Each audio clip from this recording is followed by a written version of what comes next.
সবাইকে good morning. আজকে কিন্তু অন্য দিনের তুলনায় আজকে ঠান্ডা একটু বেশি লাগছে আমার। সময় হচ্ছে সকাল 7টা বাজতে গেল মোটামুটি। আর আজকেও ঘুম থেকে উঠতে উঠতে একটু দেরি হয়ে গেল। কুয়াশাটা অন্য দিনের তুলনায় আজকে একটু কম আছে, কিন্তু একটা জিনিস দেখো, ঠান্ডা কিন্তু আগের দিনগুলোর তুলনায় আজকে একটু বেশি মনে হচ্ছে। আমি জানি না, এটা আমার পার্সোনাল ওপিনিয়ন হতে পারে, ঠান্ডা আজকে একটু বেশি মনে হচ্ছে, কিন্তু নাও হতে পারে। আর আজকে যাচ্ছে একটা বন্ধুর সঙ্গে দেখা করতে, মানে টার্গেট শুধু সেটাই নয়, একটু দাদু দিদিমাকেও দেখবো, ওটা রেগুলার যাওয়া পড়ে। আর বেশ কিছুদিন হলো বাইকে যাওয়া আসা করছি না, একটু হেঁটেই যাচ্ছি। সকালে একটু হাঁটার প্রয়োজন আছে। আর তোমরা যারা কন্টিনিউ রেগুলার বাইক চালাও তারা দেখবে যে শুধু যদি বাইকই চালাও তাহলে কিন্তু অনেক রকমের সমস্যা হয়। যেমন এই যে এই নেক এখানে ব্যথা হয়, তারপরে কোমরের নিচে এখানে ব্যথা হয়, অনেক সমস্যা যেগুলো আমি ফেস করছি। আমার মনে হচ্ছে আজকে একটু রোদ্দুরেরও দরকার ছিল, কিন্তু রোদ্দুর তো বেরোবে বলেও বেরোচ্ছে না।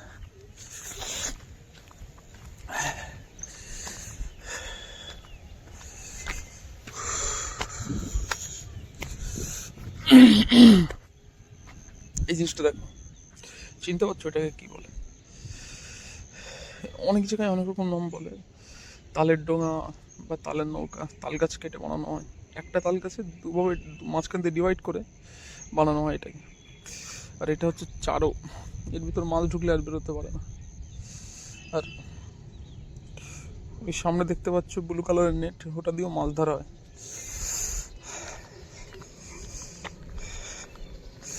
আরেকটা জিনিস দেখাই তোমাদের, এই যে গাছগুলো চলে গেছে না ওইদিকে, তো এই গাছগুলো যখন ছোট প্রথমবার লাগানো হয় তখন আমি দেখেছিলাম গাছগুলোকে। তারপর গাছগুলো বড় হওয়ার পর আবার কাটা হয়েছে, তারপর আবার গাছ লাগানো হয়েছে, সেই গাছগুলো এখন এই যে বড় হয়েছে। তার মানে বুঝতে পারছো আমি কত পুরাতন। সত্যি কথা বলতে 25শে ডিসেম্বর, ক্রিসমাস ডে, এসব ছোটবেলার থেকে খুব এক্সাইটেড থাকতাম যে কবে আসবে। ছোটবেলায় মা 20 টাকা করে দিত, সেখান থেকে 15 টাকা দিয়ে একটা কেক কিনতাম। বিশাল বড় কেক হতো, মানে এত বড়। তো তখন এক্সাইটমেন্ট নেক্সট লেভেলের চরম ছিল তখন। এখন সেগুলো আর নেই, এখন ওগুলো আর ভালো লাগে না। তাছাড়া 2025 সালে অনেক মানুষ দেখলাম দূরে চলে গেছে, মানে অনেক মানুষ চলে গেছে, কেউ খোঁজও রাখে না, যোগাযোগও রাখে না। অনেক মানুষকে হারিয়েছি 2025। মানে এই যে জায়গাটা, এই জায়গাটার সঙ্গে আমার এত স্মৃতি জড়িয়ে আছে, কি বলবো।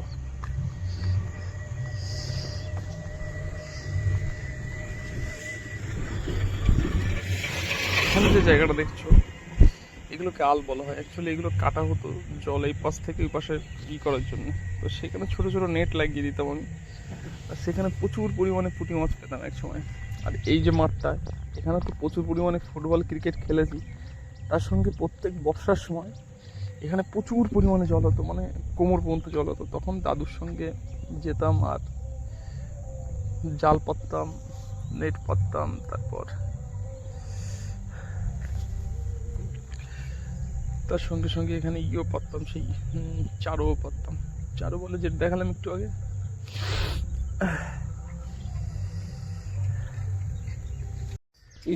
এই যে গ্রামটা তোমরা দেখছো না, এই গ্রামটায় প্রত্যেকটা বাড়ির সঙ্গে আমার একটা স্মৃতি আছে। এখানেই বড় আমি ছোটবেলা থেকে। এই যে আমার বোন, মানে হাই বল। তো এখন যাচ্ছি, দিদিমা জল আনতে গেছে, দিদিমার কাছে যাচ্ছি এখন আমরা। সামনেই দিদিমা জল আনতে গেছে, ওখানেই যাচ্ছি, চলো দেখাচ্ছি। ছোট পুচকু, এটা আমি ছোটবেলার থেকে আমি কোলে নিতাম। এখন একটু বড় হয়েছে। কালকে ড্যান্স কম্পিটিশন ছিল এর। এই কেবল ড্যান্স করেছিস তুই? ভালো। ফার্স্ট সেকেন্ড থার্ডের ভিতর থাকবি তো?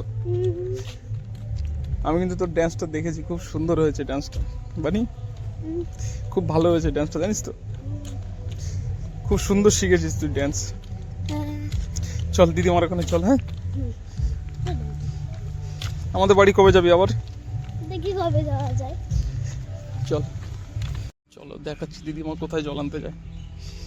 বানি, তুই জল আনতে আছিস দিদিমার সাথে কখনো? আমি আসি মাঝে মাঝে। দিদিমারে হেল্প করবি সবসময়, বুঝলি? এখন বয়স হয়েছে না। এই দেখ, আওয়াজ করবি না। হ্যাঁ, দাঁড়া দাঁড়া দাঁড়া, লুকাবো, একটু মজা নেবো, দাঁড়া।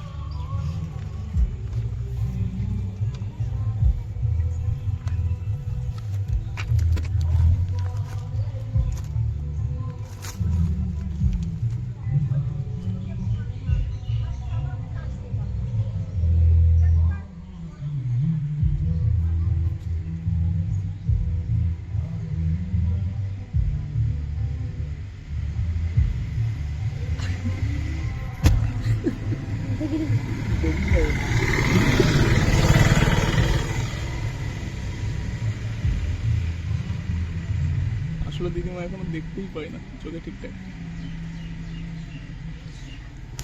আবার গিয়ে একটা খুশা দিয়ে আসবো নাকি?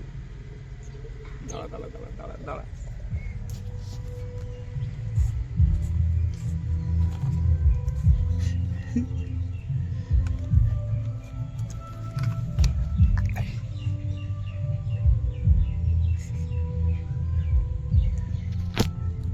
এখন বসে পড়েছি আমরা এখানে।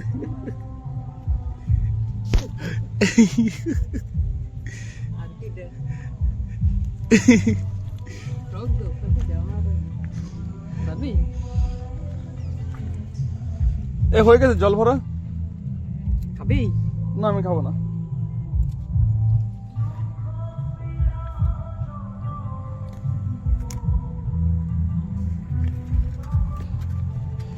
তুমি কি গল্প করছিলে কারোর সাথে? হ্যাঁ, তুমি গল্প করছিলে কারোর সাথে বানাই আসার সময়? আমি যখন তুমি আসছিলে যখন, তখন আমি ওই বাড়ি ঢুকলাম। ওইটা গেড়ি কিনা পুষ্কারের মার। ও চলো বাড়ি চলো।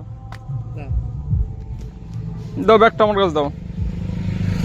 আমি একটা নি এমনি চ, ব্যাগটা নিয়ে নিলাম।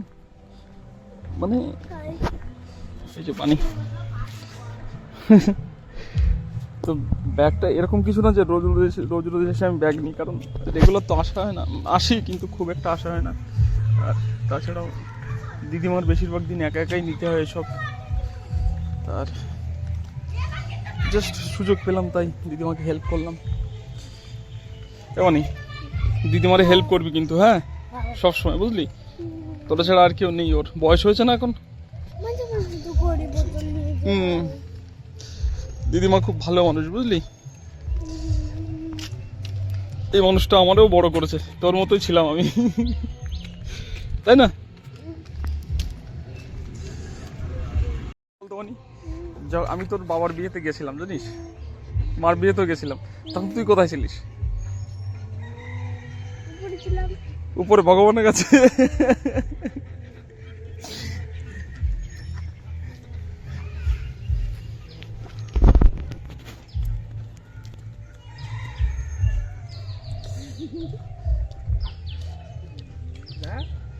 জোরে হাঁটো, এত আস্তে আস্তে হাঁটছো কেন? তো চলো আজকে দেখি একটু বন্ধুর সঙ্গে দেখা করবো। এখন বন্ধুরাও আর আগের মতো সেরকম অ্যাটেনশন দেয় না, অ্যাটেনশন পাওয়া যায় না ওদের কাছ থেকে অতটা, বাহ, খুব কমই পাওয়া যায়, বেশি একটা পাওয়া যায় না।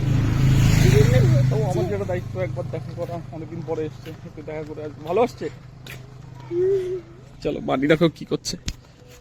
দেখো দেখো দেখো দেখো ড্যান্স।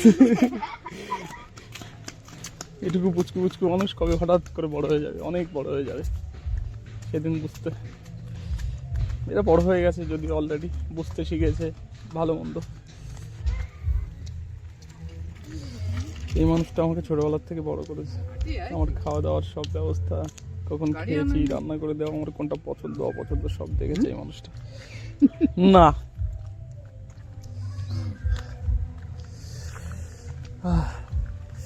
কাকা ভালো তো? ভাই কি রান্না করেছো? সকালে খেয়েছো? সকালে খাওয়া দাওয়া করেছো?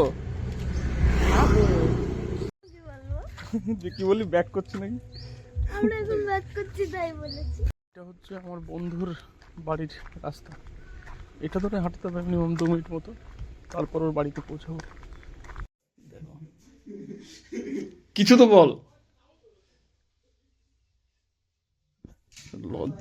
বললাম যে বন্ধু তুই বাড়িতে এসেছিস, ক্যামেরার সামনে কিছু বল, কিন্তু লজ্জায় কোনো কথাই বললো না। আর কি করা যাবে, লাজুক ছেলে পেলে সব। মোটরসাইকেল দেখছিলে? তোমরা কোথায় গেছিলে বাবু? বাজার করতে গেছিলাম। ছোটদের বাজার করা মানে বুঝতে পারছো, গাছের পাতা মাতা এইসব। এবার বাড়ির দিকে যাচ্ছি সেম রাস্তা দিয়ে। একজন জিজ্ঞাসা করলো যে মেন রোড দিয়ে না সেই পাশ দিয়ে যাচ্ছিস কেন? মেন রোডে এত ধুলো যে পাশ দিয়ে যেতে ইচ্ছা করে না মোটে, প্রচুর পরিমাণে ধুলো।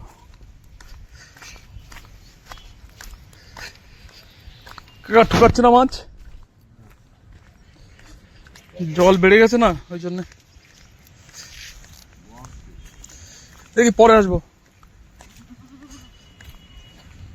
যাই বাড়ির দিকে যাই। অনেকক্ষণ এসেছিলাম এখানে, দিদিমার সঙ্গে দেখা হলো, দাদুর সঙ্গে দেখা হলো। অনেকক্ষণ বলতে 2 ঘন্টা তো হয়ে গেছে।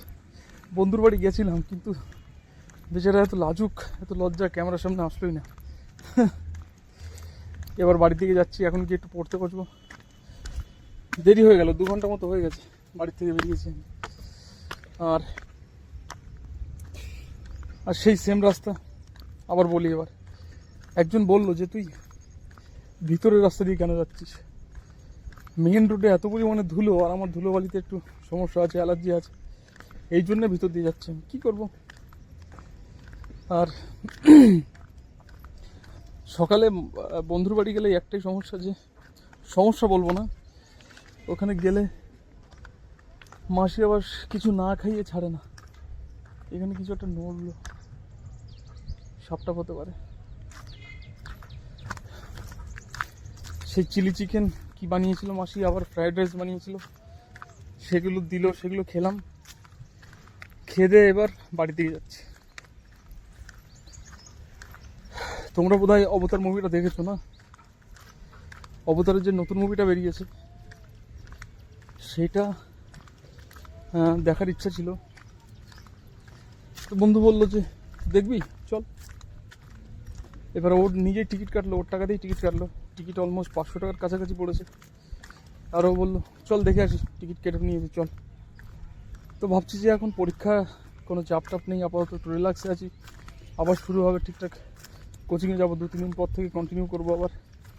তাই ভাবলাম অবতার মুভিটা দেখবো। তাই টিকিট যখন ও কনফার্ম কেটে ফেলেছে, এই 12:30 ট্রেন ধরবো ভাবছি, মুভিটা দেখেই আসি।